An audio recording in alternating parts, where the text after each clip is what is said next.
नमस्कार सांग माने आमर ब्लॉग वीडियो टे चलतु आरंभ करवा आमे गोटे आज सांग साथी गोटे आज गड़पड़िया जीवु पिकनिक गोटे आरंभ करूँ आउे आमर गोटे वीडियो मध्यम रखा एटा सबुदिन गोटे रहा खाली पिकनिक नुहे आमर गोटे स्मृति जहाँकि अभुला स्मृति आमे मनीष जीवन तो एमती ना जे केते किए कुआडे जीव किए कौन हम किसी तो आम तार किसी ठीक ठिकना ना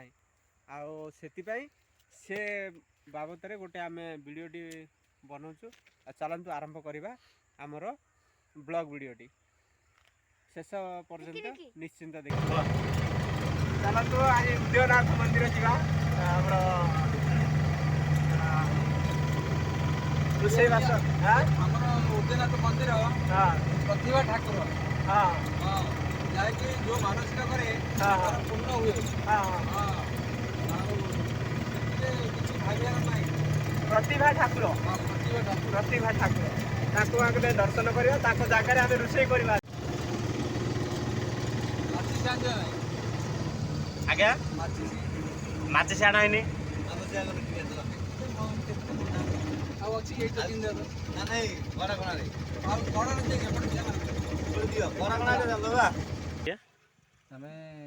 बाहरी उदयनाथ मंदिर उदयनाथ मंदिर से रोषे हम भगवान को टी दर्शन हम ता साथ भोजन हम प्रसाद सारू तापर आम जो आध्यात्म विषय किसी आलोचना करूँ आलोचना करला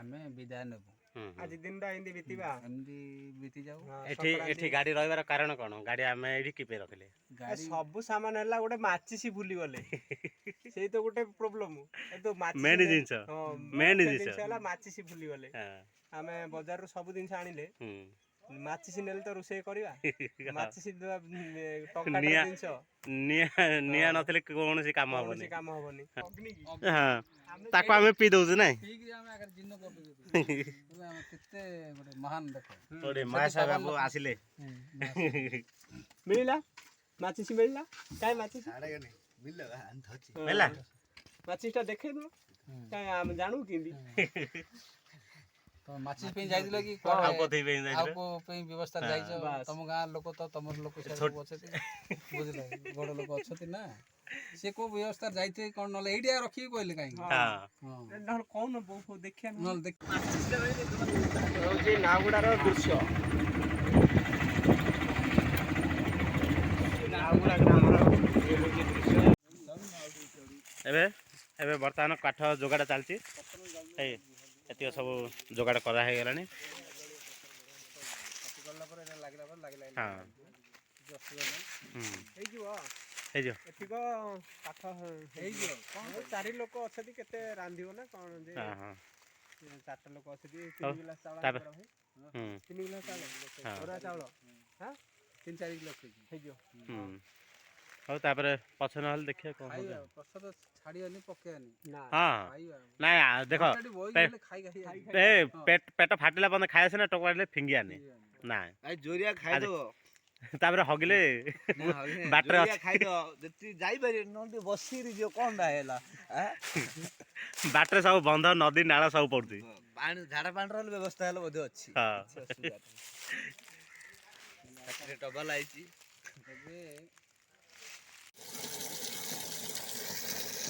तो सांग माने देखंतु कोन करियो पानी में भरा जाते तापरे पानी रोसे करिया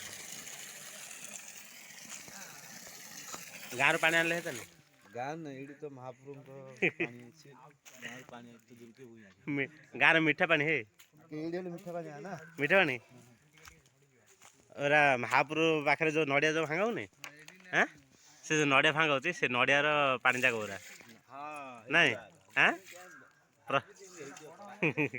प्रसाद पानी जाग नहीं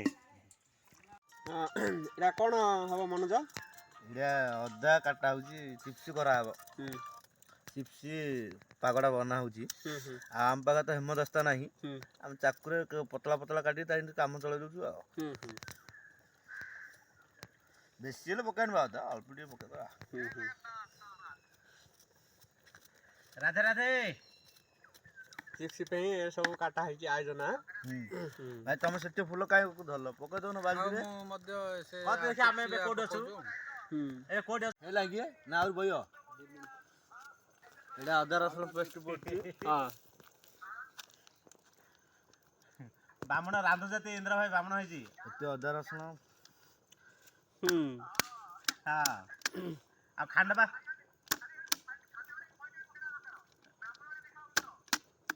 ଖାଲି ପଇତାରି ପକେଇଦେଲେ ହେଇଗଲା। ଆକୁ ଧୋଇଲ ନା ଫୁଲକୋବି? ଫୁଲକୋବି ଧୋଇଲ? ଧୁଆ ହେଲା? ହଁ ହଁ ସେପଟେ ରାଶି ହଁ ନା କ'ଣ ଅଛି? ହଁ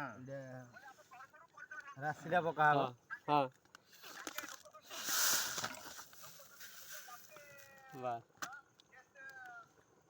ହଁ ହେଲା ଭାତ ମରିଚ ଗୁଣ୍ଡ ପଡ଼ିବ। ହଁ ଭାତ ହେଇଗଲା? ଭାତ ହେଇଗଲା ହଁ ଏବେ ଗାଳିଆ ଉପରେ ହଁ ଇଏ ହେଉଛି ଡାଲି ଭାତ। ଚାଲ ଏବେ ଭାତ ଗାଳିଆ ଉପରେ ମନୋଜ ତମେ ତାପରେ ହଳଦୀ ଗୁଣ୍ଡ ପଡ଼ିବ। ହଁ ଆଉ ଇଆଡ଼େ ବିଳମ୍ବ କଲା ହବନି।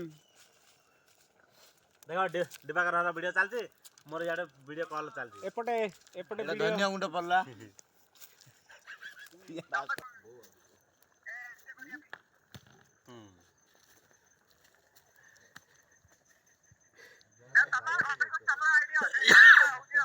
ଇଆଡ଼େ ଟିକେ ଅନ। ଦେଖେ ଦେଖେ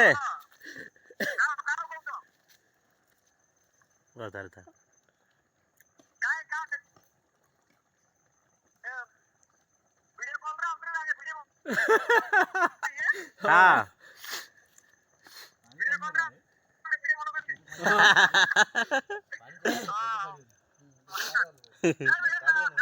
ଜୟ ଜଗନ୍ନାଥ।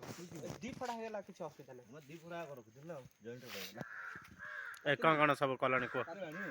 ଏବେ ଡାଲି ହେଲା ଆଉ ଭାତ ହେଲା। ଡାଲି ନାହିଁ ତ ଡାଲମା ହେଲା। ଆଉ ଏବେ ବାଙ୍ଗଣ ଦହି ବାଙ୍ଗଣ ପାଇଁ ବ୍ୟବସ୍ଥା ଚାଲିଛି। ତାପରେ ଚିପ୍ସ ହବ। ଆଉ ସମୟ ହେଇଯିବ ତ ବେଳେ ବୁଡ଼ିଯିବ ଆଉ। ତାପରେ ଭୋଗ ଫୋଗ ଲଗେଇବା। ଶିବ ମନ୍ଦିର ଏପଟେ ଆମର ଶିବ ମନ୍ଦିର ମହାଦେବ ଟିକେ ଭୋଗ ଲଗେଇବା। ଆମେ ଭୋଗ ଲଗେଇବା ତାପରେ ଯିବା ଆଉ ହେଲା। ମହାପଟେ ଭୋଗ ନଗେଇବା ଆମେ ଭୋଗ ନଗେଇବା ଚାଲିବା ତାପରେ ଚାଲିବା। ଦେଖନ୍ତୁ ଆମର ଆହୁରି ରୋଷେଇ ସରିନି। ଆମର ଆଉ ରୋଷେଇ ସରିନି। ଚାଲ ଏବେ ତ ସମୟ ତ 5ଟା ପାଖେଇଲାଣି। ଆଉ ଭଜନ ମଣ୍ଡପ ଶିବ ମନ୍ଦିରର ଇଏ ହେଉଛି ଗଡ଼ପଡ଼ିଆ ଉଦୟନାଥ ମନ୍ଦିରର ଇଏ ହେଉଛି ଭଜନ ମଣ୍ଡପ, ଯାହାକି ଆମର କାର୍ତ୍ତିକ ମାସରେ ଯେଉଁ ଭଜନ କୀର୍ତ୍ତନ ହେଉଛି ସେଠି ଏପଟେ ଏମିତି ସବୁ ହରେ କୃଷ୍ଣ କୃଷ୍ଣ କୃଷ୍ଣ ହରେ ହରେ ହରେ ରାମ ରାମ ରାମ ହରେ ହରେ ଏଇ ମନ୍ତ୍ରକୁ ଏଇ ଚାରିପାର୍ଶ୍ୱରେ ଏମିତି ଘୁରି ବୁଲୁଛନ୍ତି। ହଁ ହଁ ଆଉ ଇଏ ହେଉଛି ମୁଖ୍ୟ ମନ୍ଦିର। ଆଉ ଇଏ ହେଉଛି ମୁଖ୍ୟ ମନ୍ଦିର ଯେ ଦେବଦେବ ମହାଦେବଙ୍କର ମନ୍ଦିର। ଇଏ ହେଉଛି ବୃଷଭ ପ୍ରଭୁଙ୍କର ସାମ୍ନାରେ ସମ୍ମୁଖ ଅଛନ୍ତି। ଆଉ ଇଏ ହେଉଛି ତାଙ୍କର ବାସସ୍ଥାନ। ଦେବଦେବ ମହାଦେବ ଉଦୟନାଥ ପ୍ରଭୁଙ୍କର ବାସସ୍ଥାନ ଇଏ ହେଉଛି। ଆଉ ଇଏ ହେଉଛି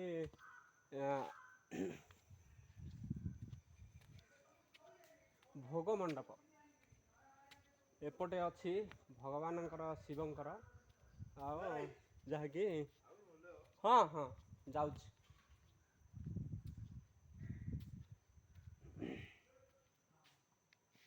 ଭୋଗ ମଣ୍ଡପ ଏଇଠି ସବୁ ଭୋଗର ରୋଷେଇବାସ ହେଉଛି। ଏଠି ଯାହାକି ଭୋଗ ତିଆରି ହେଉଛି। ଆଉ ଏପଟେ ତ ଏମିତି ସବୁ ବହୁତ ବଢ଼ିଆ ସୁନ୍ଦର ଡେଭଲପ୍ ହେଇଛି ମଧ୍ୟ। ଆଉ ଚାଲନ୍ତୁ ଆମର ରୋଷେଇ ସରିଯିବ।